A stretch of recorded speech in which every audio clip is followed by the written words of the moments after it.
Wow, hold it. No, we're Wow. good. We're good. Purposes. But greetings, everyone. Thank you for coming out on this Saturday to listen to this conversation on music and data curation and the legacy of jazz in Central Brooklyn. My name is Obden Mundersir. I am the oral history manager at the Weeksville Heritage Center. The Weeksville Heritage Center, as most of you may know, is a historic house museum in Central Brooklyn dedicated to preserving the history of the free Black community that existed there from the 1830s until the 1900s or so. And with that dedication, we preserve all manner of history related to the diaspora, and that includes music and more specifically jazz. So to quickly introduce the project that brings this panel discussion to us, Collections as Data Links Jazz, Linking Lost Jazz Shrines. Basically in 2008, the research team decided to start a project to collect interviews from jazz musicians about the locales in Central Brooklyn. And through that, we were able to create exhibitions and an oral history archive. And if we fast forward to 2016, we had Zakia Collier as an intern who realized that we could take these transcripts and transform the data to make them more accessible to researchers. And this is especially important to Central Brooklyn Jazz, just because it has a history that's been overshadowed by Harlem. So during the middle of this presentation, I will discuss kind of the nuts and bolts of how we're making this information more accessible. But I wanted to introduce that project. And from here, I'm going to let Anika Paris, who was a curator of the collection in 2015, take it and introduce our wonderful panelists and all of that. So thank you again for coming out. Yeah, thank you everyone for joining us on this rainy Saturday. I don't know if it's actually rainy where you are, but as Obden mentioned, my name is Anika Paris. I'm an archivist and sometimes curator based in Brooklyn. In 2015, as Obden said, I co-curated the Lost Jazz Shrines of Brooklyn, the Weeksville Collection exhibit at the Weeksville Heritage Center. And this latest round of projects around the Lost Jazz Shrines collection has really been an opportunity to build on and expand, so much of that work. So one of our two panelists today is Ras Moshe Burnett, who generously loaned quite a number of records to that exhibit. He is a third generation Brooklyn-born saxophonist. He is also a composer and educator. He founded the Music Now music series at the Brecht Forum. And I'm sorry. It's at the Brooklyn Commons now. And which is now at the Brooklyn Commons. Ah, yeah. And we will be talking more about all of these spaces in the course of this discussion. Our other panelist is Bob Myers, who is, I just want to make sure I am giving your correct title. Well, I don't have titles, I'm just the Financial Secretary and Communications Director for the Central Brooklyn Jazz Consortium. Sorry, say this again? I said, that I am, you got it. In 1995, he founded the Up Over Jazz Café, located at Flatbush Avenue near Grand Army Plaza. Bob also worked with Weeksville and the arts organization Creative Time to present Funk, God, Jazz, Medicine, Black Radical Brooklyn in 2014. And he will be speaking with us today as well. Is there anything else that either of you would like to add to those introductions? No, that's okay. I'm happy to be here. Sorry about the late start. I think we're good. Okay, beautiful. Yeah. Okay. So just to get started, as I mentioned, and as Opden mentioned, the Lost Jazz Shrines of Brooklyn collection is a collection at the an archival collection at the Weeksville Heritage Center focused on jazz in Central Brooklyn. The collection was curated between 2007 and 2011. It consists of several series of oral histories. Bob Myers actually contributed one of those oral histories. There are also physical materials, including like records and other artifacts, and several articles and advertisements related to venues in Central Brooklyn, and events related to jazz at the time. There, as I mentioned, was the 2014 exhibit with Creative Time, done in conjunction with the Central Brooklyn Jazz Consortium. The following year, there was the exhibit that I co-curated, and this year, it's really more than this year, Weeksville has been collaborating with the Semantic Lab at Pratt to put together the Linking Lost Jazz Shrines Linked Data Project. For this year, Raz, I'm gonna start with you. You curated a number of playlists for this project. Do you wanna talk about what you were thinking with those playlists and what came to mind in terms of antagonism, schools of thought, building on legacies as you were putting those together? Yeah, it was a Brooklyn-centric playlist. You know, of course, the music wherever it's played and by whoever it's played is all relevant. But since it was a Brooklyn focus, I picked artists who lived there or came there later and made their home there, or music with Brooklyn as a particular theme. And a certain percentage of it was personal regarding some of the sounds. I remember growing up in Brooklyn, as far as what I liked and what I heard being played around me, growing up in a family of jazz enthusiasts. Not so much to emulate individual personalities, but to express that cultural reverence for the people that you learned about their music from, because I kind of always hung out with older people, you know, ever since I was a kid. So their tutorials and everything they had to say is responsible for whatever I'm doing now, especially regarding the music. So that is what went behind the playlist, and of course social themes here and there in some of the tracks, and so all of those factors made up my choices in creating the playlist. Okay. You had, I know you are the son and grandson of saxophonists. Can you talk about like developing your own sound, and like at which point, or like if you felt like you were making like clean transitions from like what your father, like what your grandfather were doing as you were both developing your own sound and in the creation of these playlists? Yeah, the playlists were along the lines of mostly what, these terminologies are not perfect, but it would be jazz soul, jazz funk. All of jazz's evolution is pretty innovative, even though as a musician, my personal calling could be in what has been called the avant-garde, even though that could be limited too, because there's so many ways to be that. And that's an expression of the community too. And Black musicians with that inclination to play that way, there's no lack of cultural retention, because we usually bring our experiences into that music.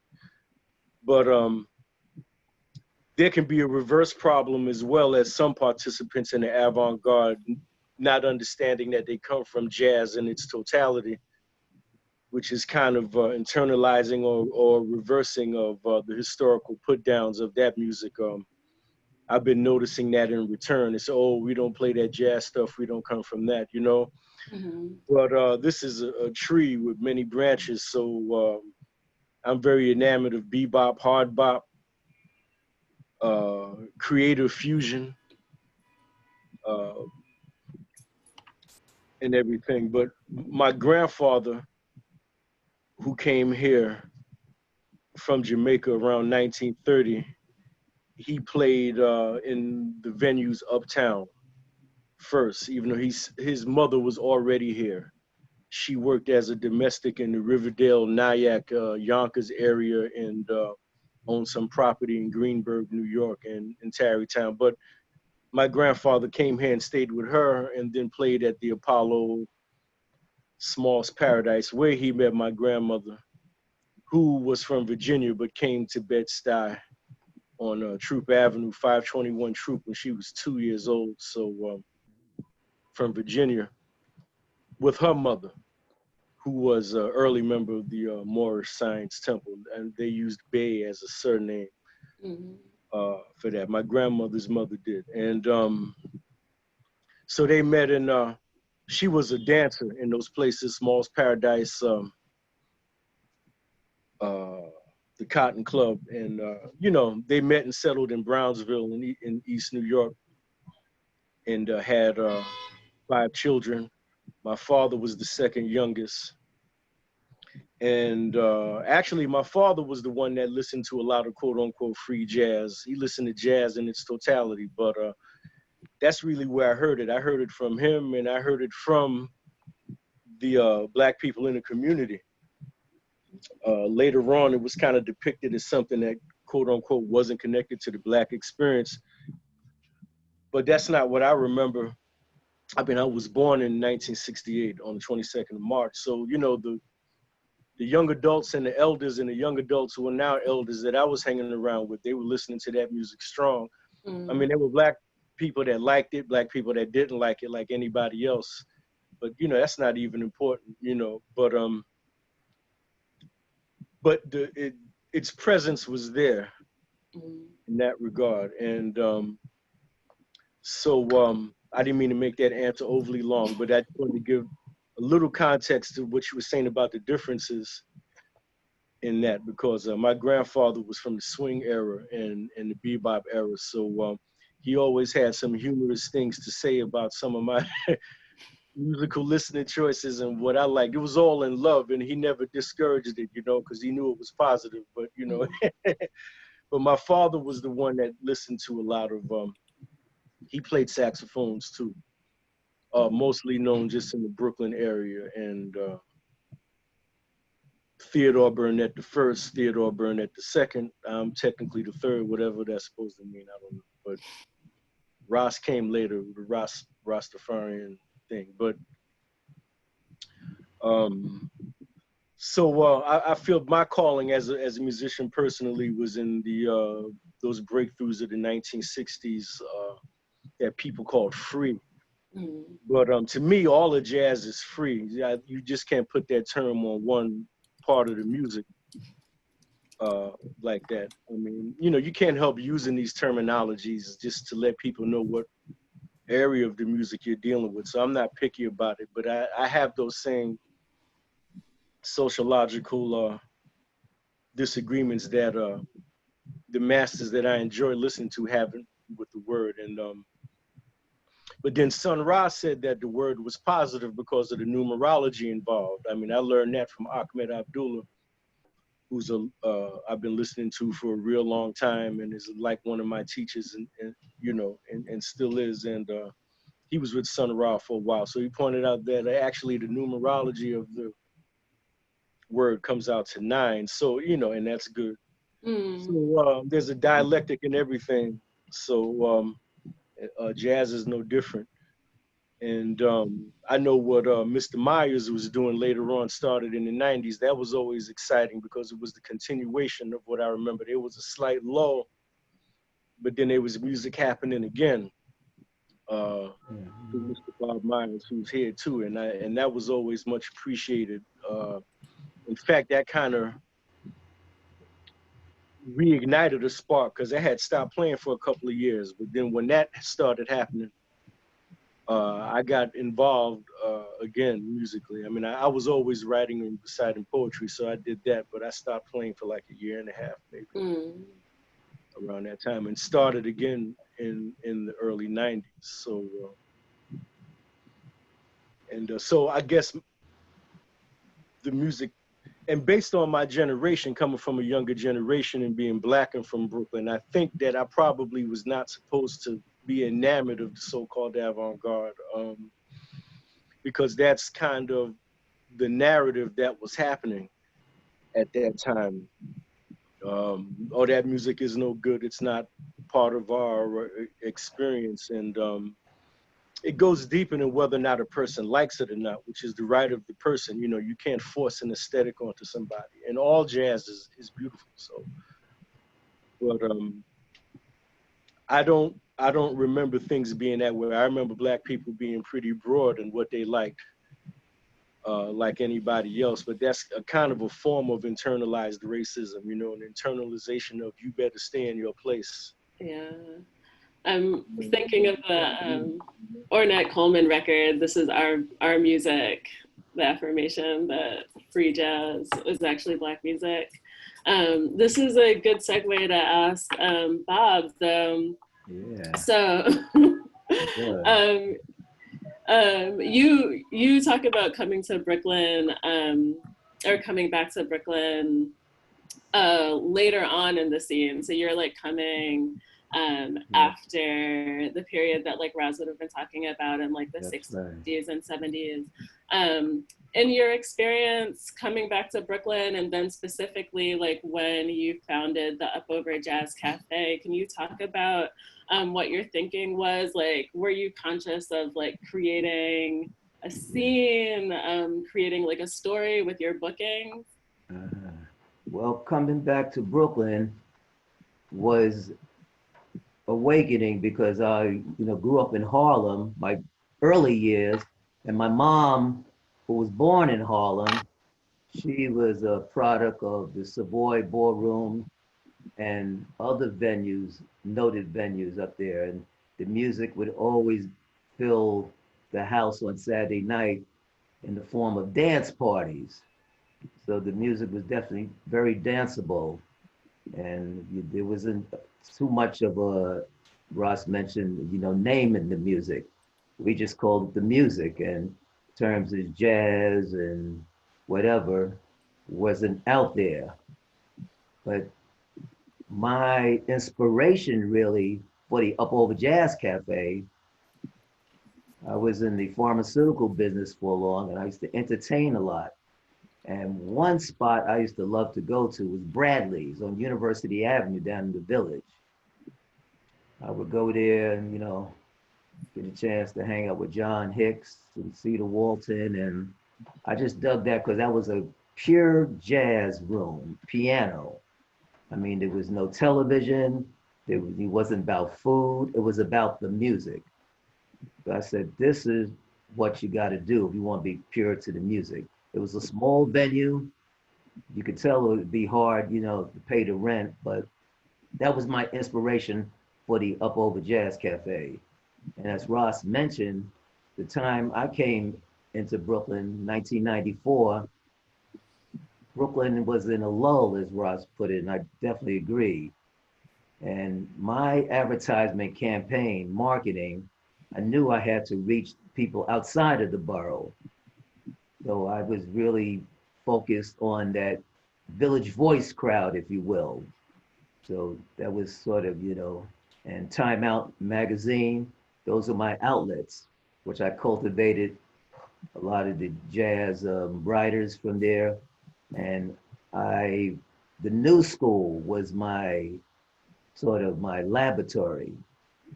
So I hooked up with Reggie Workman and a couple other teachers there, and they turned me on to people such as Kenyatta Beasley, the Strickland brothers, Robert Glaspers, and some other cats. And from there, I developed a jazz sort of culture, this young hip jazz. And when I started booking them, they would come. So them meaning the jazz heads from the village.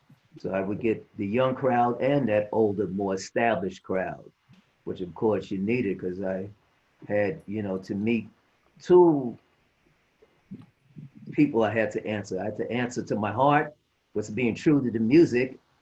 And luckily my brother owned the building, but I still had to pay rent. So I had to answer to the bill. So you have to put people in there, but at the same time, I had to be there and I had to listen to this day in and day out. So some of these cats, I can hear them playing and that's their voice. So the music had to be right on. And at the same time, I had to, fill the room. So booking was really sort of my main obstacle in the beginning. Learning how to book, who to book, who would attract what. And being the fact that I was up over, I was on the second floor above another business down below.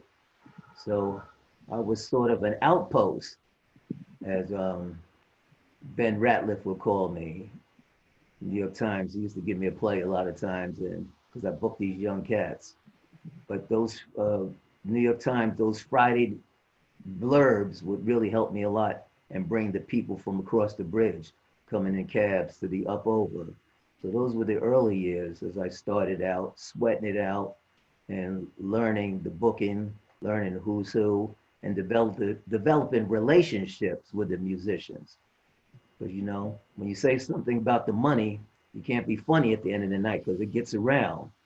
But you can always talk to people, no matter what would happen. And those cats knew that they had a place to come. That was their clubhouse.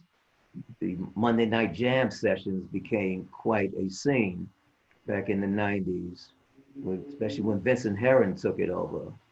He drew a heavy crowd. He was well respected amongst that college scene. So they would come over from across the bridge and the Manhattan School of Music and other noted jazz universities. And then as I became involved with the Central Brooklyn Jazz Consortium through G2 Wiusi, he got me into this role as communication director. G2 and I would travel to Africa a lot. We did a lot of collaborations with South Africa, and that's an 18-hour ride one way. So in those 18 hours, being with a person we did this about 7 times. You get to know a lot. G2 really threw down a lot about the East to me. So I incorporated a lot of the social aspects of the music. I became to understand what the music meant to the people, especially people of African descent. So taking that to another level, and I knew I wasn't in a position to make it a cultural center, but I knew through the music, I can express the culture. The music will express the culture. So therefore the Up Over was born, and I, got involved with booking at the Central Brooklyn Jazz Festival.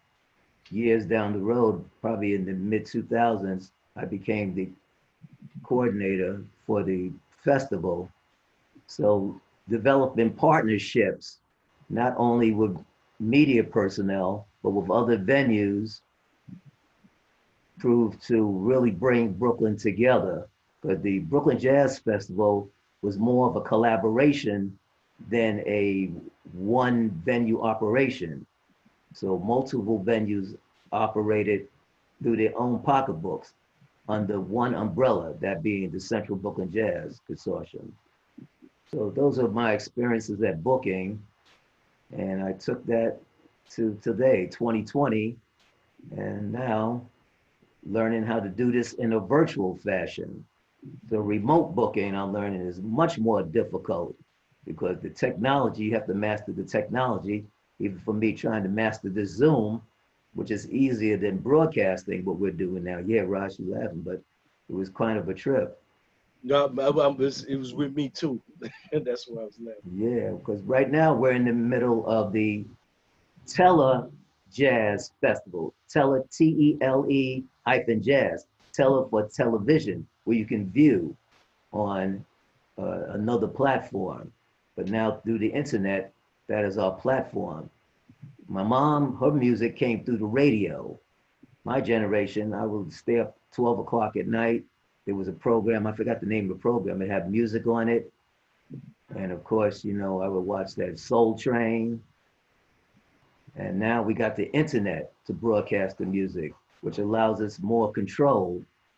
So there's a lot of changes and learning how to use this technology to our benefit. But there's nothing, of course, that can replace the live one-on-one experience with the musician, being at whatever venue.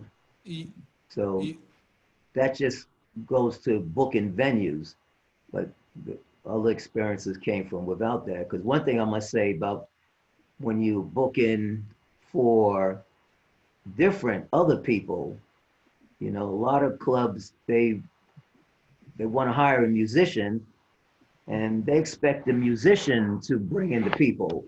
And musicians, you know, they concentrate on the music. Some of them have a manager, be it their wife mostly, or somebody who's connected to them deeply, who cares for them. But a lot of venues figure they book a musician, the musician may come in there, and he said, well, I thought you was gonna bring the people. I thought you was gonna bring the people. So booking becomes, when you wanna give a total package as a booker, you gotta offer PR services and marketing service. And we're talking about smaller venues, of course. When you get into the institutional venues, you know, they have their mailing lists and they have a budget, and they are supposed to do that. They are granted 3 years out in some aspects to do this. So there's a lot of nuances in booking, and that's just a brief overview of how I got into it and what I'm doing now in the music.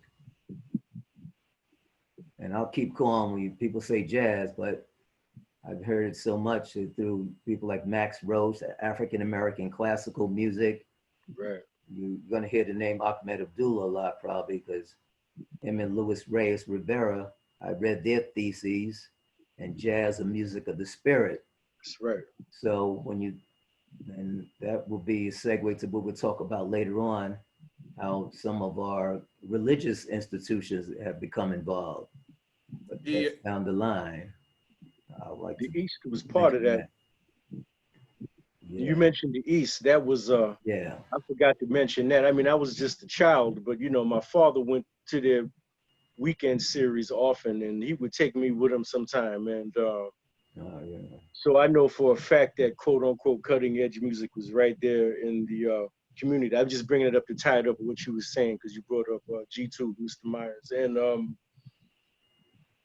so that those experiences you have a lot to do with what I do now with my approach. Like you were saying, doing the music series as well, I kind of keep those same aesthetics. Periodically, there could be an occasional multinational component because the music is a diplomat and it attracts people like that. But the root ideology of it is coming out of what those people in the community were saying about how we have to define the terms. And I stay by that, you know, that whatever terms are defined as far as how it's happening, it's coming from that aesthetic as far as how the community defines things, as opposed to how it used to be the other way around in the jazz world, you know. Well, I know, Ras, you started, you know, talking about the Brooklyn jazz scene and how it differentiates from that in Harlem. And of course, you know, Brooklyn has a whole different art culture than Manhattan. You know, Harlem is one thing. The Harlem art music scene, my mom experienced was tourism and the local people. But tourism was a big thing in Harlem for my mom back in the 30s. She explained it to me. You know, she see a lot of different people, and segregation was a no, and all the clubs were integrated, even though at that time, New York City, you know, you did have that underlying sort of, you know, blacks and whites being together was taboo. So coming into Brooklyn in these times, we find that we have a scene where a lot of our venues, our smaller venues, are black owned. So the music takes on a different character, more so than being entertainment. You'll see different faces when you enter the venues. You see our faces on the walls. And that's one thing I'd make sure at the Up Over, coming up my stairs, I would hang my heroes on those walls. I remember. And, Yeah. yeah. And that's a very interesting point that you make, Bob. Anika's having small difficulty. She's coming back on. Okay. In regards to putting like faces on the wall, it makes me think of the film Do the Right Thing, where that is like the largest point of contention that like sparks the rest of the film. And also just makes me think about the, you know, the obvious importance of spaces. So part of this conversation was supposed to be, also includes the idea of like data curation. And in regards to data curation, what we wanted to do with the Linking Lost Jazz Shrines project was to take the oral history transcripts from the jazz musicians that were being interviewed, but our main focus with the collaboration with Semantics Lab was to connect more specifically the spaces that were being discussed. So like usually with oral history of jazz musicians, there's like a focus of the people who play with each other, but like we also wanted to memorialize the spaces because we understood how important that was. Just because like, you know, music is different from each place that you play, especially as you mentioned, like with these smaller black owned venues, like it must have been a different experience. And we wanted to collect that in any way possible. So what we did in regards to the data curation is like, we kind of were able to parcel out the names of the places, the names of the people and their relationships, and basically put that into a linked open data format. And like a lot of the work that we did was just transforming it, which takes a lot of work of one, making them all able to speak to each other, and then two, like putting them into a tool that makes it like visually accessible. So like in the chat, I'm going to put a link to that describes Linked Jazz, the Linked Jazz organization that we worked with, so that people can get a better understanding. And then I know that the next thing that we wanted to do moving forward was like have a conversation about space and memory. In my work as an oral history practitioner or oral historian, like space and memory, you know, obviously have strong connections. Like I feel like if you go into a space, it's really easy to remember some of the details that are there, and like the event that happens is also part of like where it happens. Right. So I guess to Ras and Bob, if you guys could talk about you know, some of these spaces that existed, like the importance of the East and like how it affected the music that was being played there, or the Muse, which was a community museum that existed when the Children's Museum shut down in Crown Heights for a while. And actually is part of Weeksville's history in the sense that a lot of the activists that fought to keep the Brooklyn's Children's Museum in Crown Heights are also the same people that fought to preserve the history of Weeksville when it was rediscovered. So again, to reiterate my question, like Ras and Bob, could you talk about some of these spaces and examples? I'll let Ras talk about the spaces. Even though he's younger than I am, he's been out there through his daddy, but we can definitely say that you made a good sideway point, how the same people who were very involved with the music were very involved in the social aspects of the community. So these people cared about what was going on with the children, with their health, with their workplace, with their livelihood, and their living conditions. So music, in the true African sense, that was a total daily experience. As we experience here in the United States, we get into the entertainment portion of it, but the music has, aspects more, profound than that. And Ras, man, you can lay on the East, because I know you've been there. I've been there a couple times, but I heard you speak. Yeah. Well, I was there, but I only know it from a child's perspective.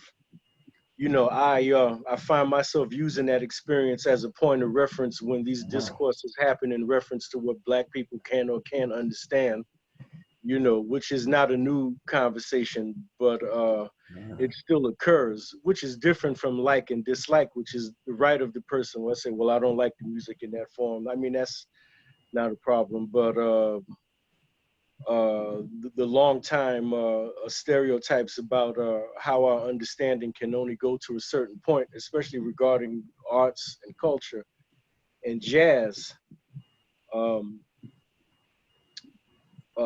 Somebody who was an actual adult at the time the East was happening, they could really articulate it better. But just coming from the experience I remember that there was a positive reception to jazz in all its forms.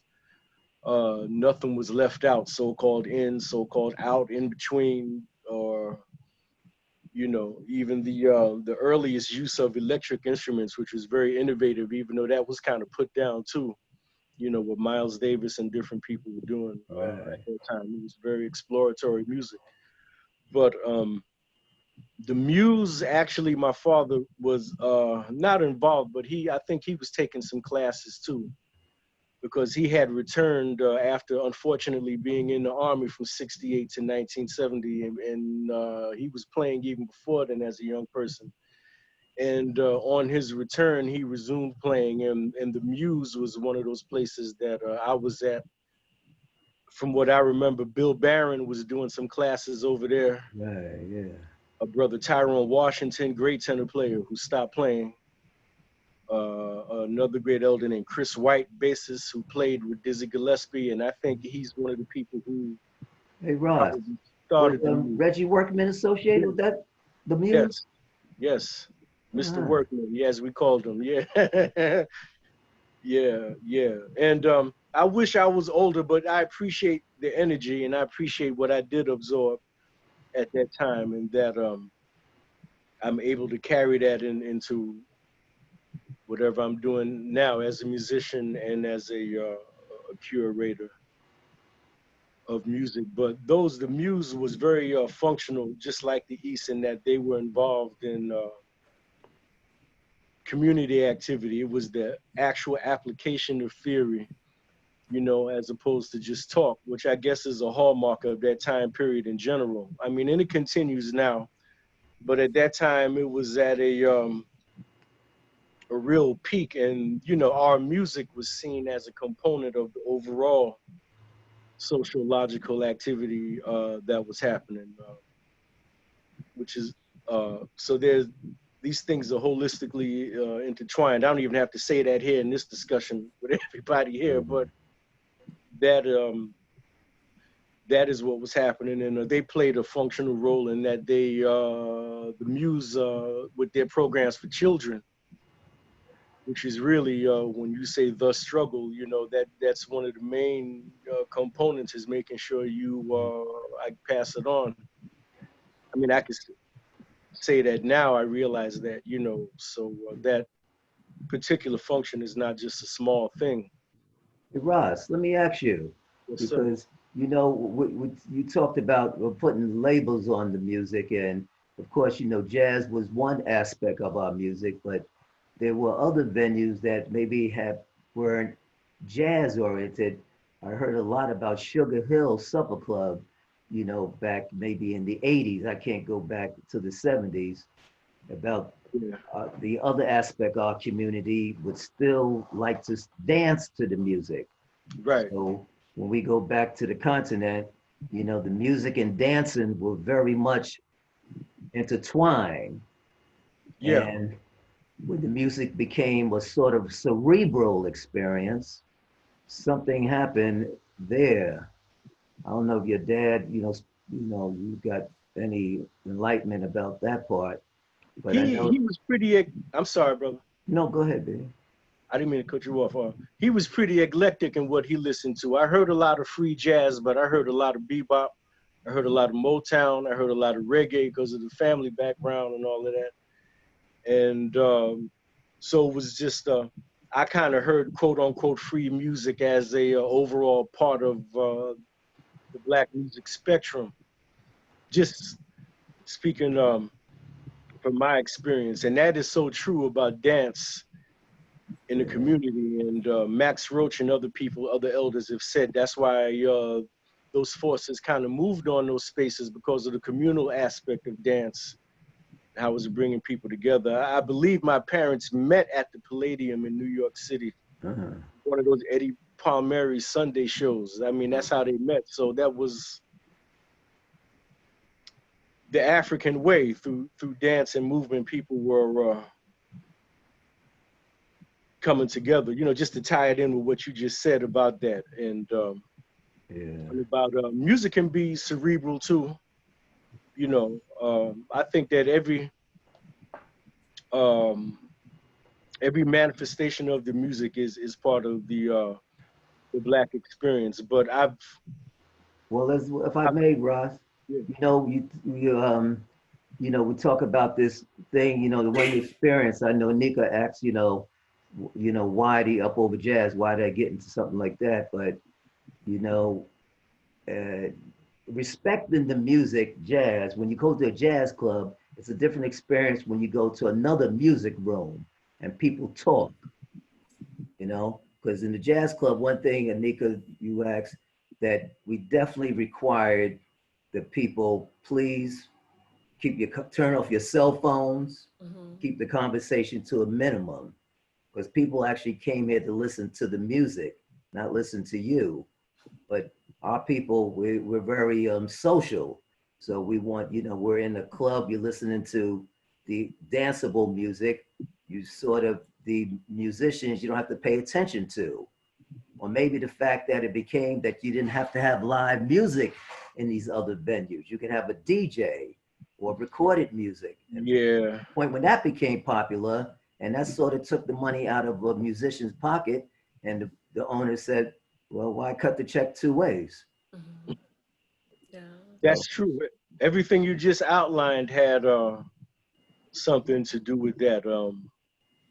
And I've noticed that even as a person going to hear music sometimes, if the people in the audience want to get animated and express their appreciation, they're told to shush. Yeah. Bring their children, and the children make a noise, they get uptight, and that's really strange to me, Yeah. because I grew up with the enjoyment of this music as a community function. Yeah. Well, And I've noticed, like I said, the extremities either way. There's the historical put down of what came to be known as the avant-garde, and then there's some social formations that could form of people that are involved with quote unquote free jazz, that have replicated that behavior and saying we're not part of jazz, or we don't, as one great figure that I admire in that idiom once told me, he said, Ross, you still playing that jazz stuff? That was kind of odd, because I was viewed as too crazy for the jazz world and too jazzy for the avant-garde. So I guess it's not a unique story. I don't even mean to personalize it centered on me. That means nothing, but just in reference to what all the older musicians that I hung out with, what I heard them talk about, if they happen to hear the music in a holistic way, they will put down the most. If they say, yeah, I'm about being creative, but I involve the totality of our experience and what we do. They say, oh, that's not free enough, or it's not inside enough, or anything like that. But I want to pick up on something that you said. I apologize. I had technical difficulties. I still cannot connect on my laptop. But I think something that we have been sort of like talking around is like the spiritual aspect of jazz in particular, but also like music, Black people's cultural expression. And I wondered if Bob wanted to talk about the Jazz Vespers and the aspects of the community, of the jazz community that are like more actively Yeah. involved I in like to broach spiritual the subject, expression. and yeah, I'm not an expert on it, but you know, Ross, when I mentioned that word cerebral, you know, there might be the splitting hairs between the cerebral aspect of the music they call jazz and the spirituality of Black jazz. Yeah. So as we get into those, the cerebral and the spiritual, that's something, you know, that could be further discussed. I But understand what you're saying. I agree too. Yeah, sometimes my words get. no, that was my word. I mentioned cerebral, bro. But I'm just saying, as Nika wants leading us towards this ecumenical sort of conversation. So the spirituality music, I mentioned before, I read a thesis by Luis Reyes Rivera and Ahmed Abdullah. And Ahmed, I know he was one of the original members of the Central Brooklyn Jazz Consortium, and he was a strong proponent to us about this use of this word jazz and jazz and music of the spirit and the spirituality of the music. And Anika, now today, when we have a you know heavy ecumenical, not a heavy, but an ecumenical proponent to the Central Brooklyn Jazz Consortium, and the proliferation of jazz vespers in the community now, Central Brooklyn. You have people like Isaac Suggs at Emmanuel Baptist Church, who's doing, you know, presentation in alternative venues. Lafayette Avenue Presbyterian Church, which is maybe outside the quote unquote Black community, but still here in Central Brooklyn. And then, of course, Concord Baptist Church, which is the granddaddy, Max Roach's church. And I know Ahmed's around. I talked to him a lot about when I think that was our first Brooklyn Jazz Hall of Fame ceremonies for Max in 2002. So down the line, we're getting to that, Ahmed. So Anika, the Black church now, I think Ross, you mentioned something about, you know, jazz in the church back in when my mom's generation, that didn't sort of mix. That was oil and water, you know, because Saturday night, my mom was coming in at 4 o'clock in the morning, and grandma said, you know, it's time we got to roll down to see the man in the black and white and pay our tithe, you know. But it's changed up now, and the church is seeing the spirituality of the music. So we are getting a wider audience, but the more important thing that audience is Black folks starting to understand what this music is. And as education was going to play a strong part as we move forward with our children and letting them understand that whether you call it hip hop or, you know, reggae, calypso, or gospel, it all comes from the same source. And that's something to be proud of. And the Black church is, you know, is a big part of the Black community, and it has been since we landed here. So we're never going to cut that portion off. So that ecumenical component needs to be dealt with in a special way. I know we at the Central Brooklyn Jazz Consortium, we really want to do something for Max at his church. It was planned for June 17th, but we know what happened with that. So we still are in conversations with Reverend Gary Simpson about 2021 for Max Roach. So Nika, the Black church and the spirituality of the music is noted by many musicians. I wouldn't say all, but there are some who are mindful of what this means and coming out of that sense. I think that's why a lot of us patrons, we gravitate towards a place like Sister's Place, because the music has to come from somewhere. I mean, you gotta, you know, be saying something out of your horn. Mm-hmm. I don't know if Ahmed's with it, but I know, you know, must be tough to get a gig there because he's a musician, so he ain't gonna take no corny stuff over there. You know, people coming up there because musicians come to the sister's place and hang out. So when you get musicians hanging out at your spot, you know you're doing something. That's at the Up Over. When I had all those young cats coming over, and then sometimes I would get Cedar would come around the corner, or Kenny Barron, the piano. I would be proud that I know I'm doing something right because, as I said, Bradley's was my inspiration. And Bradley's on Sunday night was the hangout. I mean, if you could get in there. And, you know, I wanted my Up Over, and I felt good myself being there, that was a spot. And now Sister's Place, not now, but Sister's Place comes from multiple angles. So the spirituality, Anika, as you're leading us towards of this music, is something we need to open up and have a discussion, and maybe your data linked, if you can link Brooklyn back to the church, and we can link that back to the church where the 5th Jubilee singers sang here in Brooklyn, Plymouth, right? Maybe you can hook up with that church down in downtown Brooklyn Heights, because they were there, and you know, our Jubilees, our spirituals, the link between the spirituals, blues, and jazz is there. So that's your data link. That's another one for your feather, put in your hat. Okay.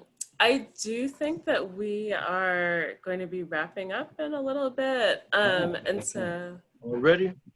Yeah, I wanted to just add, I do think that those relationships are there. They're definitely there in the oral histories. And there are relationships between Weeksville and the Brooklyn Historical Society, which also did a series of oral histories. I was looking at one earlier today that an archivist and oral historian who was also working at Weeksville, Anika Paris, had done with Reggie Workman. And he was talking about the relationship between the Muse and community outreach that they did with like synagogues and churches within the community, and also mentioned Reverend Herb Daughtry, who I think is the pastor at Lafayette Avenue Baptist Church. Right? No, I think that's Atlantic Avenue. Oh, I'm sorry. Okay. Yeah. House of the Lord. Giving the wrong info. House of the Lord, exactly. Yeah. Okay. And my grandfather was in New Canaan Baptist Church in Brooklyn. He ended up writing the music for their services over there. So that started like late 70s. Yeah. Well, Anika, I know you said that you're gonna, you know, cut this off, but another thing I'd like to see you do, if you don't mind, we got a lot of these moms, we call them, the acronym MOM, Minister of Music, that was mentioned before. If they could be part of your data collection or your outreach and get their viewpoints of why they're bringing back this music into the church. Well, this proliferation of jazz vespers in Brooklyn, it's not happenstance. There's something inside coming from the pulpit to the community. Is it okay if I ask Bob Myers a question for a second about the church? Please. Yeah, what do you think was the reason for that that gap? There was always a historical connection between jazz and the church, but you said that there was kind of a lull for a second, and of course the irony is that there was so much jazz being played in the church, even though they might not have been calling it that. That's right. And my grandmother's church was kind of like a holiness church, and where they would collectively start talking in tongues. Even as a kid, that sort of reminded me of all the late period Coltrane that my father was listening to. Even though I couldn't articulate it until later, I said, wow, you know, that kind of sounds like Ascension or something, you know? And so why do you think there was a lull? Well, Ross, I could say this. I know my mom went into the church because the church had the instruments, a piano. Very few Black folks had pianos in their homes. But if you got a piano, that would draw a musician. I mean, I know Ronnie Matthews used to tell me the cats used to come to this house, he had a piano. And because he was a pianist, he was lucky to have a piano. So Freddie Hubbard and some of the cats would come by there and they could do something, work some things out. So the church had a piano.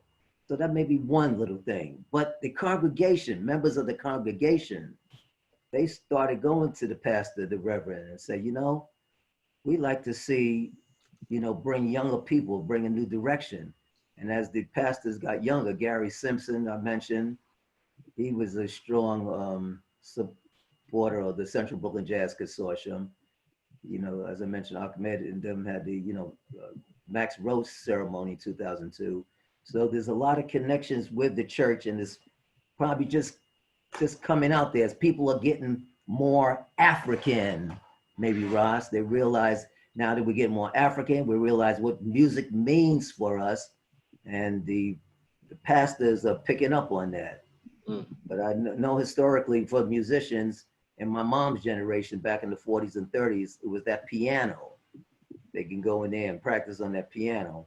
Now we're in 2020, you know, a lot of the congregation, they have grown up with that music called jazz. So there's a lot of different churches, and some of our traditional churches have become the church of what's happening now. So they're picking up. I know Anika wants us to, you know, do something. She ain't gonna pay us overtime, but that's cool. We should keep it going. It's too short. Yeah, we keep going, right? It's not time yet, I don't think.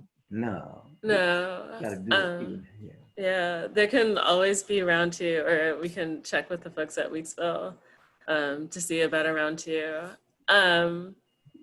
So I believe that we had wanted to get some comments from Ahmed Abdullah, but I did just want to close out with a question for both of you about how you see the age of coronavirus impacting the current state of jazz in Central Brooklyn.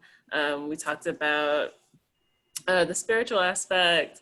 Obviously,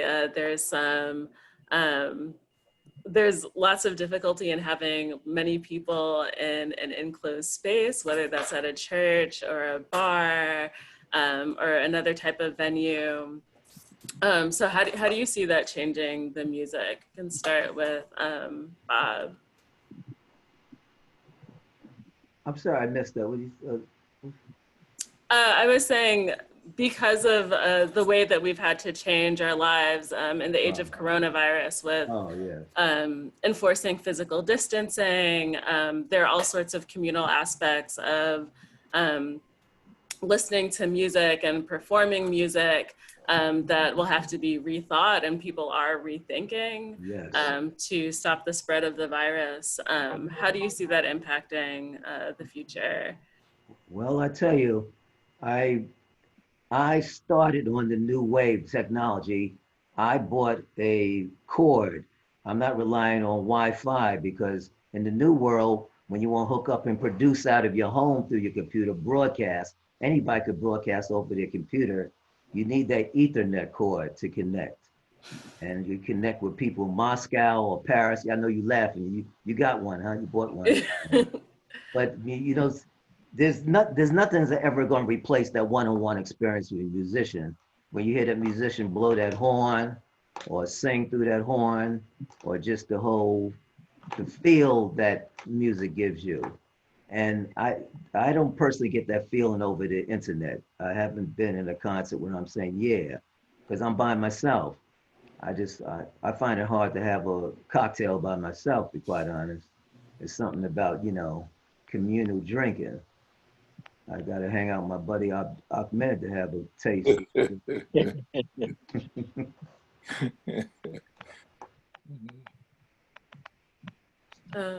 And Raz, how do you see this impact? How has music now responded to COVID? How do you see it changing the music scenes that you're a part of?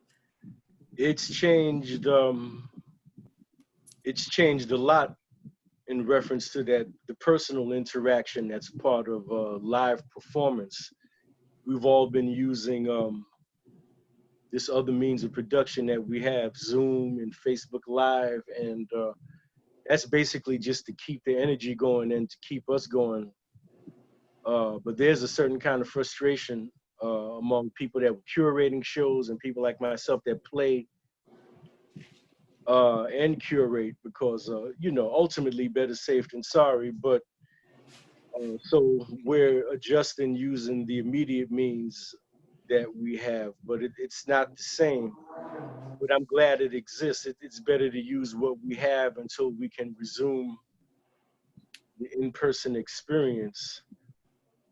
And just as far as social media, the things that I read other musicians say all around the country about what's happening, they seem to be very affected. And this goes to someone who's one of the creators of what we do, and that's Mr. Wayne Shorter. And I believe he's having a hard time. There's a series of fundraisers that was happening for him, and I think that are about to happen. And you know, we can't let a person like him just, you know, I don't know flounder, about that. be negatively affected. So, Mr. Ahmed, I don't know if you. I didn't hear anything about Wayne Shorter. Is that something that's going on right now? Yeah, he's having trouble with some of his medical bills. Really? Wow. Yeah. Wow. Well, the work, he was, you know, he worked a lot, which is well deserved as long as he's been playing. But then, you know, with the COVID and everything, the work stopped. So. Yeah. Right. Yeah.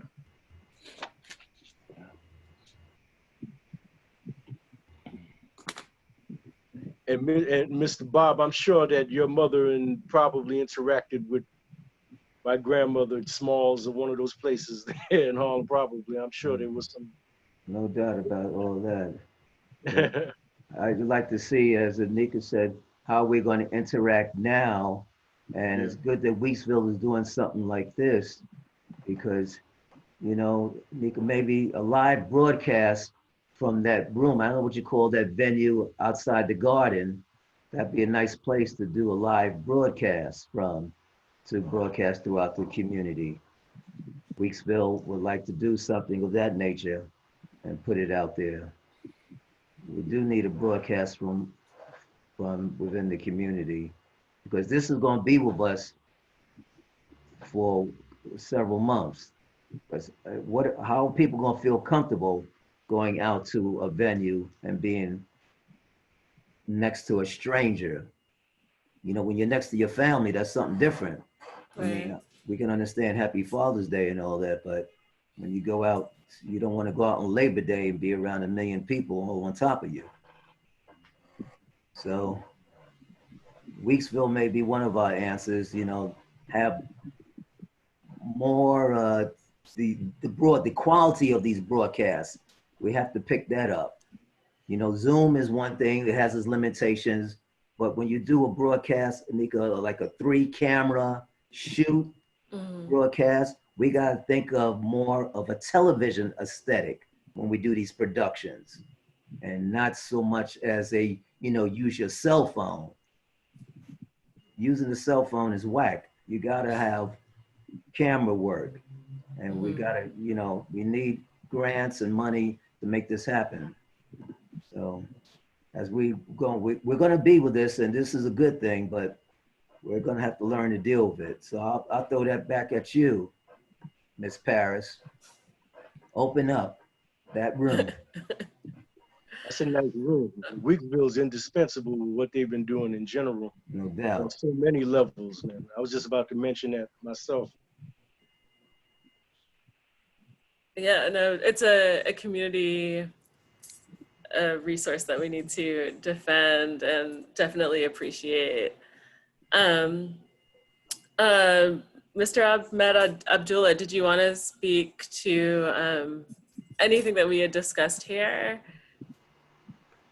Sure. I want to say that the music that that's been going on in Brooklyn with the organization of the Central Brooklyn Jazz Consortium over the last 20 some odd years has been a major effort in terms of the continuum of this music. And what has been significantly different about what has happened over the last 14 years of it is our effort to own what it was that came out of the community of Brooklyn. By naming it, we could claim it. So that's, in fact, how the name Jazz, a Music of the Spirit, came about through the Central Brooklyn Jazz Consortium, through what we've been doing in Sister's Place, through what Bob is doing at Up Over Jazz Café, through all of the venues operating, which were Black owned. There are a couple of places now. You know, when we talk about the history, there was a place on Waverly Place between Myrtle and Willoughby called Brown's. His brother Brown had a place. He had a place that he would have people come to, a huge place underground where we would have musicians come and play. And then there was Sheila had a place who now works with at Sugar Hill. Bob mentioned Sugar Hill, and our brother who runs that. Sheila used to have her own club on Myrtle Avenue, right at the corner of Adelphi, and actually it's not Myrtle, it was DeKalb and Myrtle Avenue. Yeah, wonderful place for the venue. So Brooklyn has this history of having Black people run venues. Our effort through the Central Brooklyn Jazz Consortium and through Sister's Place was to actually name what it was that we were doing, that we could package it. And we did that in 2006 because we were asked to take groups from Sister's Place and put them on a 1,000-seat auditorium in Milano called Teatro Menzoni by one of the promoters there, Gerani Giliberto. He asked us to bring musicians who were performing in Sister's Place and put them on, you know, world-class stage, and he gave us world-class money as well. But we also understood with that would be a chance to co-opt what it was that we were doing. Mm-hmm. So we decided then to actually name what it was that we were doing, and that's been the effort that we've been involved in. It really was the original concept. Because when we came together with the Central Brooklyn Jazz Consortium in 1999, the idea that we were doing something unique in Brooklyn, that Brooklyn has always been a unique voice in the history of this music, it was something that was given. I mean, we had Randy Weston saying that his music was African rhythms, and Max Roach saying he was doing the music of Max Roach. But with the music of the spirit, we bring all of that in. And the term actually comes from when I went to Nigeria in 1977. I was there at Festac, the second World's Festival of Arts and Culture that the Nigerian government, that was rich in oil, decided to put on, and they brought people from 62 nations in the African diaspora there. I went there with Sun Ra. And we stayed there for 2 weeks, and we were exposed to people, artists all over the planet who were in this village that they had set up, that the government had set up for Festac. And so you can walk outside your door, you hear people from Egypt, Ethiopia, Burundi, you know, Burkina Faso, you know, everybody would rehearse out in the open. And I was grasping for a way of identifying it. And that's when the term music of the spirit came up, because I understood that there were all of these musics that were coming from one source, from an African source. But how do you describe it? You can't say it's the music of Burundi, the music of, you know, of Ethiopia, you know. So I said, this is a spiritual thing, yeah? And so that's a term when I worked on my memoirs, which was about working with Sun Ra and, you know, my time in the music. That term kept on coming up. And then in 2006, when we were grasping for a term to describe what it was that we were doing in Brooklyn, that's the term that we use, jazz, a music of the spirit. And as Ras mentioned earlier, we didn't want to take the term jazz away. Jazz is like the word Negro. You know, it's a word that's been imposed on us. But differently from Negro, it has spiritual significance because Sun Ra, who was a numerologist, knew that J was the 10th letter, A was the first letter, and the two Z's are the 26 letters. And numerologically, if you add them together, you get 10 and 1 is 11, and 52 and 11, you get 63, you get a 9. And 9 is one of the most powerful numbers in mathematics because 9 is a number, if you add it with anything or multiply by anything, you still get a 9 when you add the numbers across. And so 9 is a distinctive number. And jazz comes under the number 9. Sun Ra told us, his disciples, he said that, jazz is he had no problem with the name. Yeah, unlike other musicians who did. But so we kept the name jazz and we said jazz, a music of the spirit. In fact, we say that all of our art forms are of the spirit because all of our art forms were about us fighting to determine our identity, to determine our humanity. Black Lives Matter, yeah? So here we are today, fighting that same fight that we have fought all the centuries that we've been here to have people appreciate our humanity. And we've made that effort through the arts for the most part. We've made it another effort in other areas as well, but certainly in the arts. I don't care whether you talk about dance, you talk about poetry, you talk about drama, you talk about gospel, soul, rap, anything. It's all of the spirit. You see what I'm saying? So all of our art forms are of the spirit. So we say jazz, a music of the spirit. You could say dance, an art form of the spirit. You could say drama of the spirit, right? All of our art forms are of the spirit. They all come from us as African people attempting to get people to recognize our humanity here in this wilderness of America, yeah? Like that. Thank you. So we only have a few minutes left. I think this is a good time to open up to questions from the audience. I believe that there are a couple here.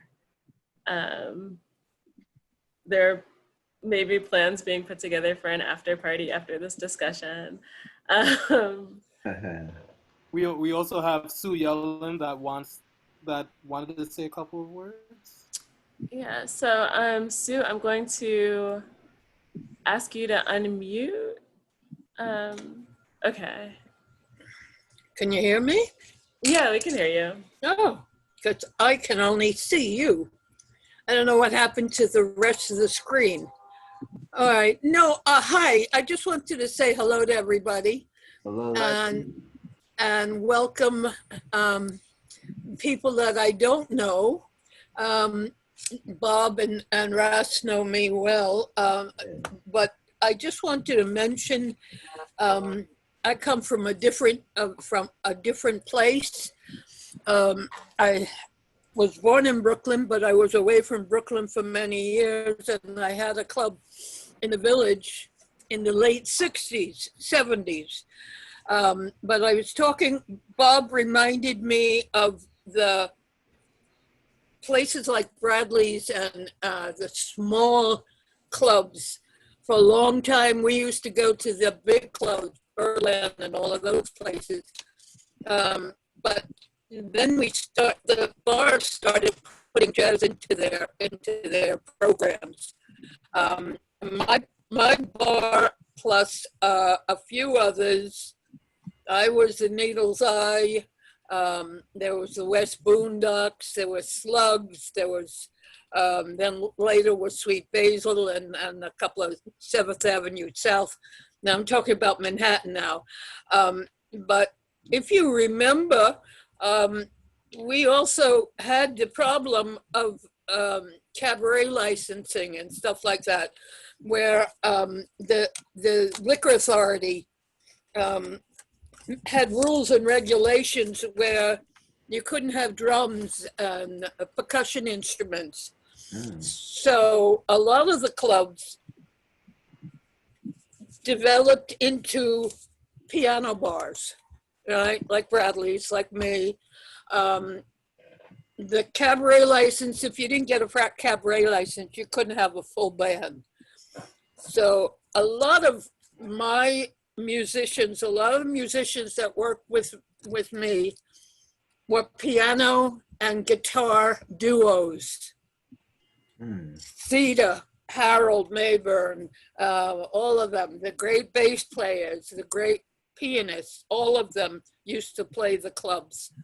And that became very, very popular. And also in terms of noise level, you had to be much quieter with a piano duo or a guitar duo that wasn't amplified than you were with, you know, a big band and stuff like that. Anyway, I don't want to go into all that. I just want to say thank you. This was interesting. I hope we can continue another discussion with a lot more people. We do try to get people to join in, but it's hard. A lot of people have this Zoom phobia now. It's very difficult sometimes getting hooked up, if you know what I mean. I didn't get in till 20 minutes after 3. But anyway, it's a really interesting conversation. Bob and Ras, thank you. And the Weeksville people, keep up the good work. Thank you. Thank you, Sue. Yeah. There was also a question from Jared Greenhouse asking, where do folks think jazz in Brooklyn will go from here, and how can young people take up the mantle while respecting the history? Well, I can tell you, young people have technology at their fingertips. Some one of you guys, you guys meaning, you know, millennials, somebody under 30 or whatever, will come up with a way to make the music sociably interactive. You stretch your mind out. I'm dead on it, but the music has to be sociably interactive. We have to have that. So you come up with an app for that, and I'll get some stock in your company. Yeah, true.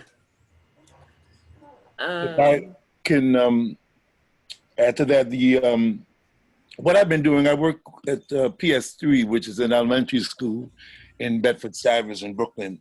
And I've been, when we developed this thesis, we have 8 progenitors. We started actually with 6. We only allowed people to be progenitors when they left the planet so that their work could be completed. And we had 4 women and 4 men.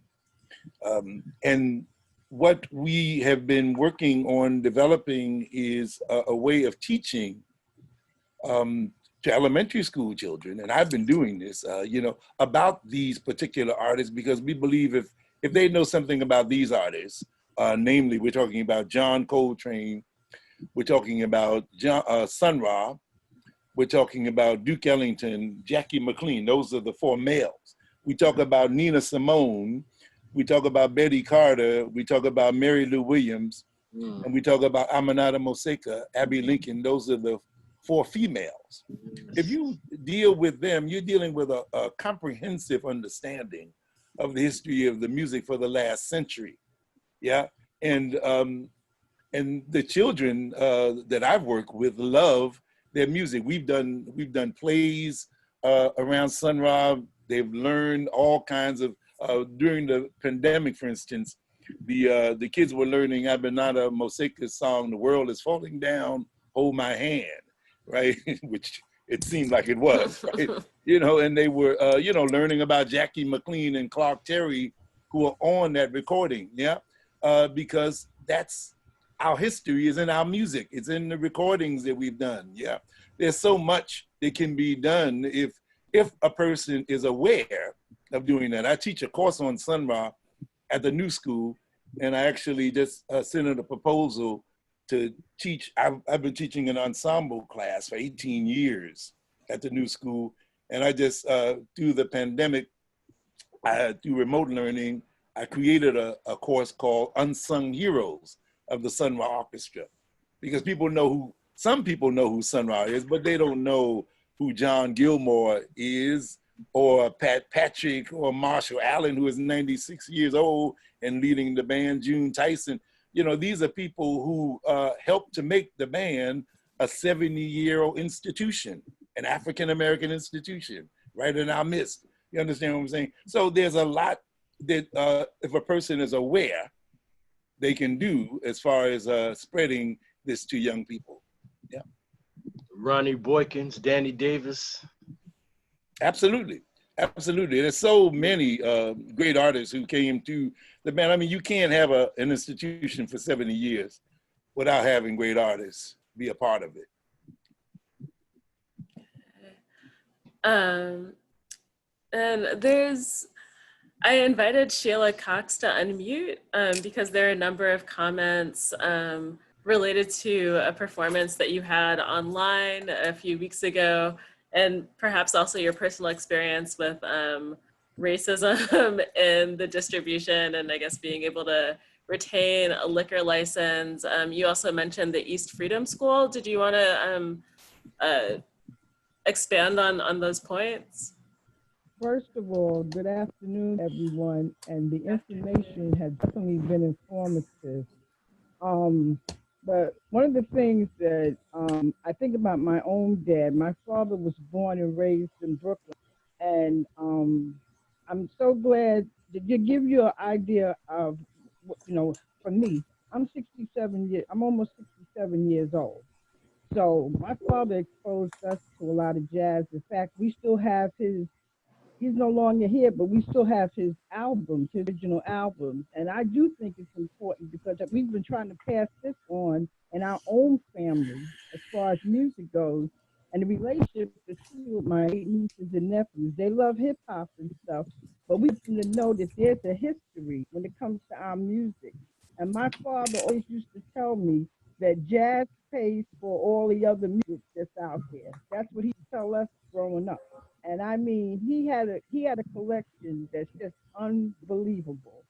And what I wanted to say, we need to discuss this more because to me, the legacy of music and this being, you know, I tell them Black History music is every day for me because that's how I live mine. But it's so important because my father always says that jazz never was respected as the true American art form that it is, because he said it's the music store, the original country. All right. And I mean, we've had a lot of discussions. My uncle is still alive, his brother, and he's like a wealth of information. You were talking about oral history. That's oral history right there, because they both grew up in Brooklyn. And I had another uncle who passed away. He actually performed at one time with Tito Puente. He made flutes. We knew about the congas. So I'm saying there's a lot of wealth of people who know a whole lot. All right. So I just wanted to share my experiences, and also in reference to East. I remember when the African Street Festival, that's where it started from, on 10 Claver Place. So that's how far back I go. Okay. And you know, it got bigger and bigger, so I realized it had to move. But I also think there were other things in play with that too. You know, there's a lot of discussion to be had. Thank you. Thank you. Did you also want to speak about the East Freedom School? Well, I didn't attend personally, but I knew people who actually went there. And you know, looking at other the folks who actually went there, there was wealth of information. I've more people. You know, there's history with G2. You know, there's a lot. The festival hold down in Bam. There's a history there. All right, I remember history. I remember put it this, I remember when we were able to attend Did Africa, and you could really buy a ticket for the weekend and see performances Friday, Saturday, and Sunday. Can't do that now. Right. And I realize things change. But my daughter just turned 4. I remember when we took her as a toddler, all right, to go see Denny's Hulu. And I remember being thrilled seeing him dance. You know, people like Olatunji, and I mean, I just thank God, and we'll say this: my parents taught us all music, but our music was the emphasis that they had. Be it gospel, be it R&B. I mean, I'm a R&B fan, but I love jazz. So, you know, I'm to put that out there. So I think it's intergenerational, and we need to keep it there. And hats off to teachers, to the young people in school, you know, because it's very important. Thank you for that. Next, there's a question from Sunny Hendry.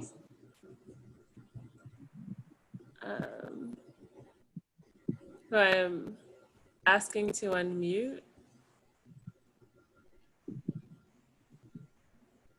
Hello? Hi, we can hear you. Okay, cool. How's everybody doing? My name is Sunny, and I'm from Queens. And first off, I just want to say how dope this is. Like, I love the fact that you guys are just talking, and like, I feel like your guys' words are jazz. Like, like just listening to this, I feel like it's kind of like listening to jazz, like just watching you guys politic back and forth and just like, you know, whatever. But so I just wanted to say that thank you for uncovering the history of Brooklyn.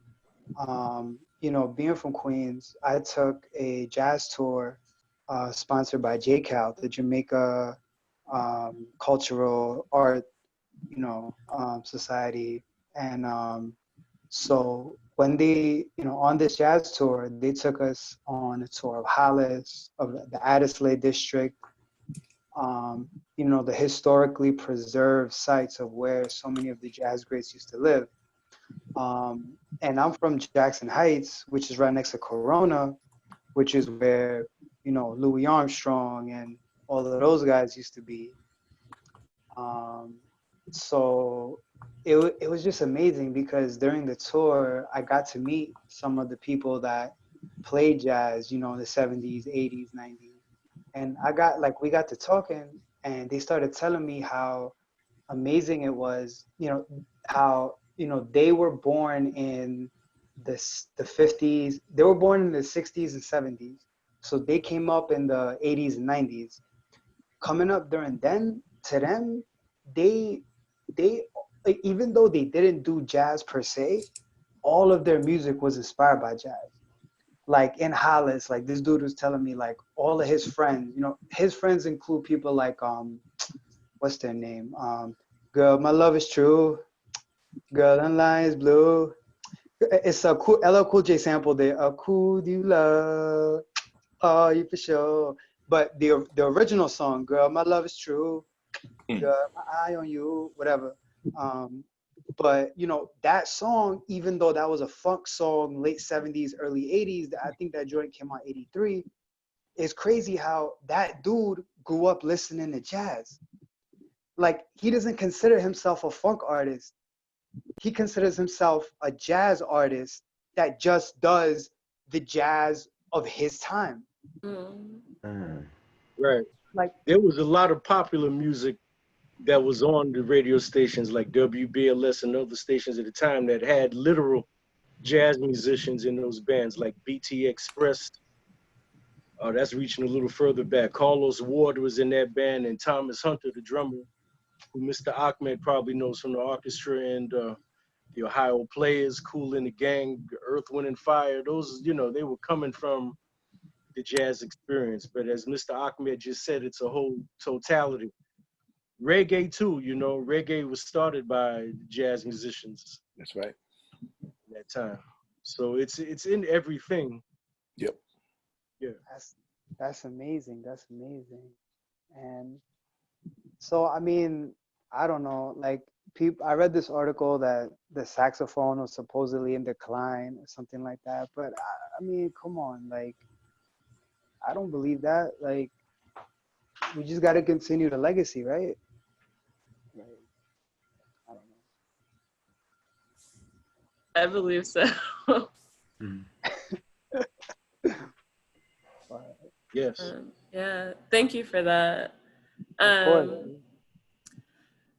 I know we've mentioned a lot of places in this conversation, and there have been even more mentioned in the chat. I'm wondering if there's anywhere, and I'm thinking specifically about churches, because this was something that we had talked about earlier, and something that like Bob is particularly interested in. Are there other spaces that people want to name? Either I can unmute, or I could ask you to unmute yourself, or you can mention them in the chat that we haven't discussed in the conversation already.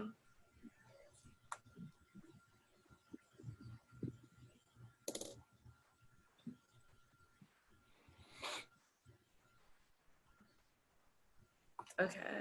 Was that a question about which churches were active with the music?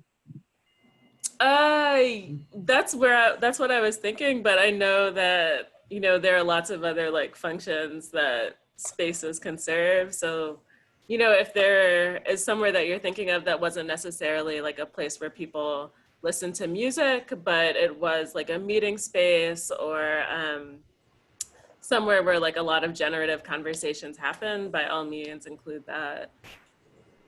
You know, you mentioned the Muse. It's been mentioned a couple of times. One of the things that wasn't mentioned was that Bill Barron used to have jam sessions, organized jam sessions there on either Wednesday or Thursday. They were actually great events. We're talking about from about 1971 to about 73, 74. Yeah, he all of the musicians who were, you know, who had their axes, who came out to play on Wednesdays. When it was Wednesday or Thursday, I can't remember for sure, but it was really a hotspot of activity in terms of people getting themselves together musically, and it was a very, very important thing. Reggie Workman had a big band there, and he organized the music for the big bands, but Bill Barron oversaw the jam sessions, which were very, very good in terms of us getting ourselves together musically. What was the daycare center on Atlantic Avenue, Mr. Ahmed, that we were talking about before? The daycare center was called the New Directions Daycare Center, and I made a mistake. It was actually 1970, not 1969, when we had that benefit for the Black Panther Party. The daycare center was called the New Directions Daycare Center, and was 1310 Atlantic Avenue between New York and Nostrand. I'll never forget it because Reggie Workman lived right around the corner. He lived at 97 Brooklyn Avenue. And Reggie came around to tell me about the Collective Black Artists. That's how I found out about the organization called the Collective Black Artists. One of the founders came to tell me directly that that was happening. One of the other things about New Directions is you may know this woman whose name is Iyanla Van Zant. She was a teacher at the daycare center. Her name was Rhonda at the time, and she was working with 3-month-old children, working in that area. We had a means of being able to deal with 3-month babies because the owner of the daycare center, Rupert Vaughn's mother, who was Bajan from Barbados, she had a means of being able to work with children at that young age. Olu Dara, I met Olu at that center. He was called Chuck Jones at the time, right? Nas's father, right? He would come around and all the ladies would love him and they say, "Oh, Chuck." You know, I found out he could actually play the trumpet too, you know. Yeah. But it was really a great social gathering. A lot of artists, the G2YUC's, I think it's I don't know whether she was his first wife or second wife, maybe his first wife. Her name is Frances Black, right? Amanisha was at the center. And you know, they had 3 or 4 children together. So she knew what we were doing at New Directions. And then, and of course, she then became part of the USASA school as well. So, you know, that even though it was stayed around for a short span of time, Ras has that flyer from the benefit that Cal Massey organized. And the interesting thing about that, the history behind that is Cal Massey, that's why I know it was 1970, not 1969. Cal Massey went to Algeria in 1969 and met Eldridge Cleaver, and he promised Eldridge Cleaver that he was going to do a benefit for the Black Panther Party. I was studying with him at the time, and he said he needed a large place to do a benefit for the Black Panther Party. And I told him I had the perfect place in mind. He came, saw the place, met Rupert Vaughn. Next thing we know, we have, you know, like about 35 acts performing at 1310 Atlantic Avenue, a benefit for the Black Panther Party. Yep. And Ras, you know the names of the people who were on that. Tell us who are some of the names of the people on that flyer. Pharoah Sanders was there. Cal Massey was there. I think Jolie Wilson, Rashid Ali, young Zane Massey at the time, Cal Massey's son, great tenor player who's living in Europe now. Did the Melodic Quartet do that gig? No. No, okay. But Freddie Hubbard, Lee Morgan, Betty Carter. Lee Morgan, Betty Carter, Norman Troy Connor, McCoy. Yep. Carlos Garnett. It was actually, I don't think Zane had started playing yet, actually, but Noel Pointer made his first, that was the first time I heard Noel Pointer, 14 years old, playing there with the Romass Orchestra. Yep. You know, an amazing event. Yep. And as I said, the next benefit that was done was for the New Directions Daycare Center, and we did that in Staten Island. It's called Jazz on Grass. With a psychedelic Peter Mack psychedelic poster, yeah, and we did it out at I think it might have been Wagner College in Staten Island, and that was done the next year, 1970, yeah, like that. Okay, so it looks like we don't have any more questions. So I did just want to, I neglected to mention earlier, the playlists that Ras put together are available on Weeksville's YouTube channel. I believe that this will also be made available on Weeksville's YouTube channel, along with the other panels from this month's symposium. Obden, okay, that's right. I want to thank everybody for coming. Thank you so much, Ras and Bob, for sharing your knowledge and insights. Thank you, everybody, for joining us and bringing these insightful questions. Thanks. And there is one more question about television-like programming. I believe Sunny would like to talk to you about that, Bob. I don't, are either of you on like social media? What's the best way to get in touch with you if people want to follow up on things that you've discussed here? Ras Moshe at yahoo.com. Okay. MOSHE at yahoo.com. Okay. And I was trying to answer my thing, but I mean, Sunny, if you want to like respond to the Weeksville email, if you want to email like the main Weeksville email, I think that perhaps that's something that could be facilitated. Obden would have to speak to that.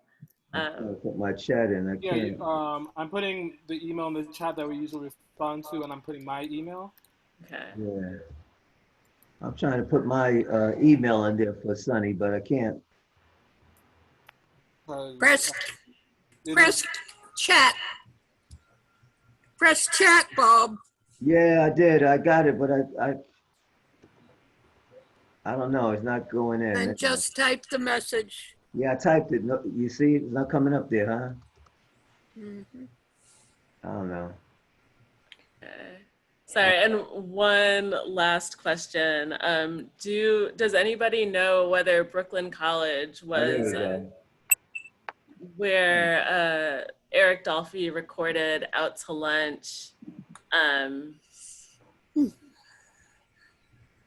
No, that was recorded in. Was he asking if Out to Lunch was recorded at Brooklyn College? He says, we think that Dolphy, Hubbard, David Hutcherson, Chambers did the Out to Lunch material there after the recording. Oh, live, yeah.